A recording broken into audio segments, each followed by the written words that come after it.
जी students, हमारा जो अब लास्ट मॉड्यूल का जो लास्ट चैप्टर है that is about capital budgeting cash flows.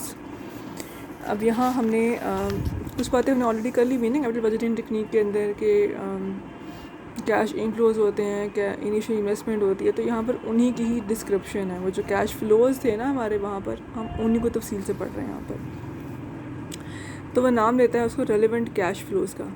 ये रेलिवेंट कैश फ्लोज क्या होते हैं? The incremental cash outflow, investment and resulting subsequent inflows associated with the proposed capital expenditure. जब आप कोई इन्वेस्टमेंट करते हैं इनिशियली तो वो क्या होती है? आउटफ्लो, ठीक। एंड रिजल्टिंग जो भी सब्सीक्वेंट इनफ्लोज आएंगे वो है रेलिवेंट कैश फ्लोज।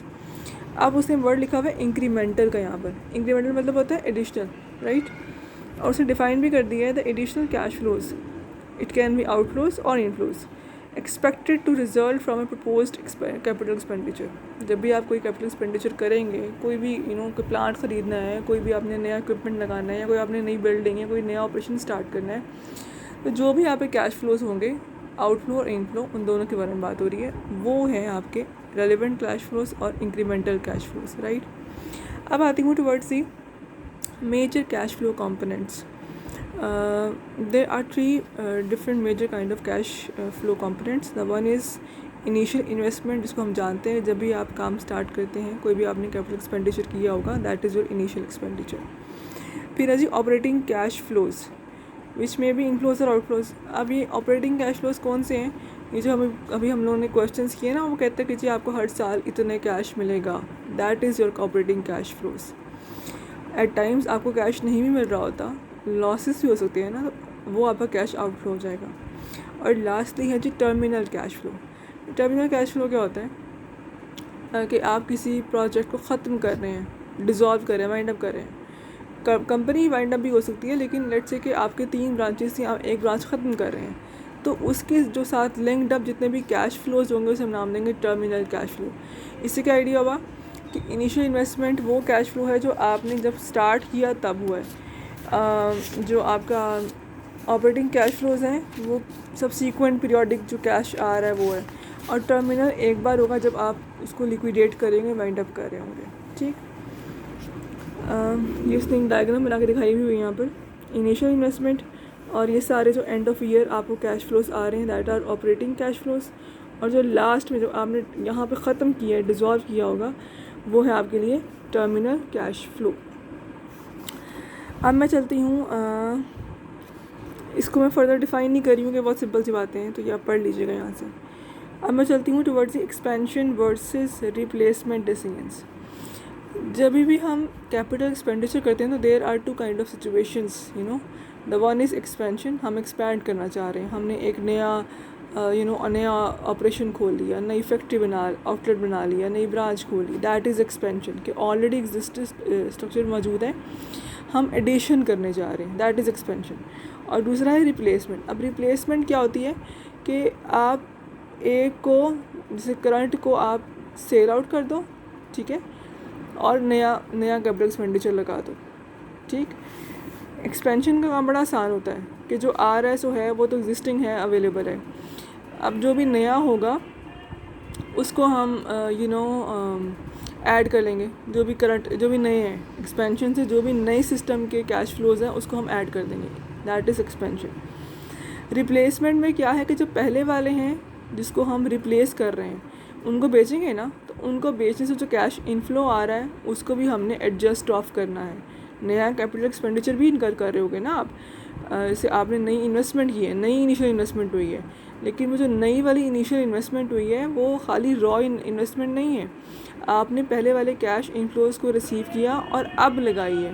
तो यहाँ पर एडजस्टमेंट होगी कि पुराने को भी देखना है और नए को भी देखना है। यहाँ तो सिर्फ एक नया एडिशनल जो भी आपने इनकॉर्पोरेट किया सिर्फ उससे कैश फ्लोज होंगे, ठीक है। अभी जब क्वेश्चंस करेंगे ना तो फिर आपको ज़्यादा बेहतर आइडिया होगा कि अगर एक्सपेंशन तो कैसे काम करते हैं और अगर रिप्लेसमेंट हो तो कैसे काम करते हैं। लेकिन ज़्यादातर जो क्वेश्चन है वो रिप्लेसमेंट के होते हैं, क्योंकि यहाँ थोड़ी सी टेक्निकल बातें आ रही होती हैं। उसने यहाँ पर मेंशन भी किया हुआ, ये देखिएगा, इनिशियल इन्वेस्टमेंट है। इसका मतलब क्या है? Initial investment needed to acquire new asset, जो भी आपने नया एसेट बाय करना है, माइनस करना है क्या? After tax cash inflows from liquidation of old asset. Replacement है ना, आप पुराना बेच रहे हैं, जब बेचेंगे तो कैश इनफ्लो आ रहा है, उसे माइनस कर रहे हैं। माइनस क्यों कर रहे हैं? हम नहीं चाह रहे कि एक्चुअली नेट एक्सपेंस कितना हो हमारा, तो जो कैश आया है वो इसमें एडजस्ट ऑफ हो जाएगा। और यहाँ पर जो हमारी इनिशियल इन्वेस्टमेंट थी वो वो खाली रॉ इन्वेस्टमेंट नहीं है। अगर ये एक्सपेंशन होता तो खाली इट वुड बी इनफ, लेकिन चूँकि रिप्लेसमेंट है तो पहले वाले को हम एडजस्ट करेंगे, फिर नया वाला आएगा। सिमिलरली ऑपरेटिंग कैश फ्लोज हैं, operating cash flows from new asset minus operating cash flows from old asset. जो पहले वाले हैं उसको आप एक्सक्लूड करें, माइनस करें और नए वालों को शामिल करें। Same way terminal cash flows हैं, after tax cash flows from termination of new asset minus after tax cash flows from termination of old assets. ठीक है, ये जब हमने भी क्वेश्चंस करने हैं तो ज़्यादा तक पिक्चर क्लियर इसके ऊपर ड्रॉ हो जाएगी। अब आती हूँ towards sunk and opportunity cost. दो तरह की कॉस्ट होती है, एक होती है संक, संक कहते हैं इनकर्ड, खर्च हो गई हुई, लग गई हुई कॉस्ट है। तो ये वो आउटले या वो एक्सपेंडिचर है जो कि यूटिलाइज हो चुका है प्रीवियस पास्ट टाइम में। वो लिखता है cash outlays that have already been made past outlays and therefore have no effect on the cash flows relevant to a current decision. ये तो बहुत पुरानी बात होगी ना, तो इसलिए अब जो भी डिसीजन लोगे इस पर इनका कोई इम्पैक्ट नहीं होगा, तो हमने शामिल भी नहीं करना संक कॉस्ट को। अपॉर्चुनिटी कॉस्ट क्या होती है? Like if I have to make a decision, तो मुझे अपॉर्चुनिटीज़ दी जाती हैं, आप ये कर लें, आप ये कर लें, आप ये कर लें। जो 2-3 चॉइसेस हैं ना, दैट इज़ अपॉर्चुनिटी कॉस्ट।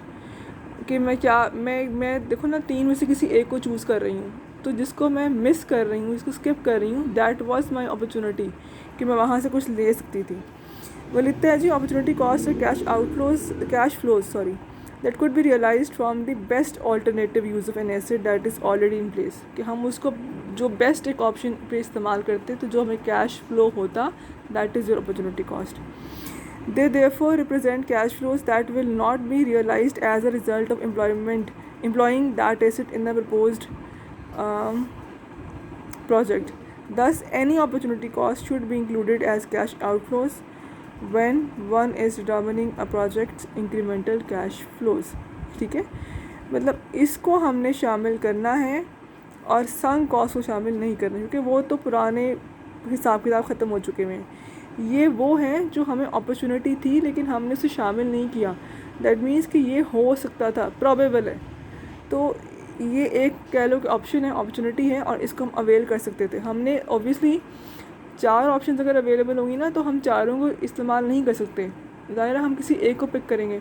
तो जो आपने छोड़ दी है ना, the best one, that is opportunity cost. कि हम इसके अगर मैं ये ऑप्शन लेती तो मुझे इतना कैश फ्लो आता या मैक्सिमम जितना भी आता, that is your opportunity cost.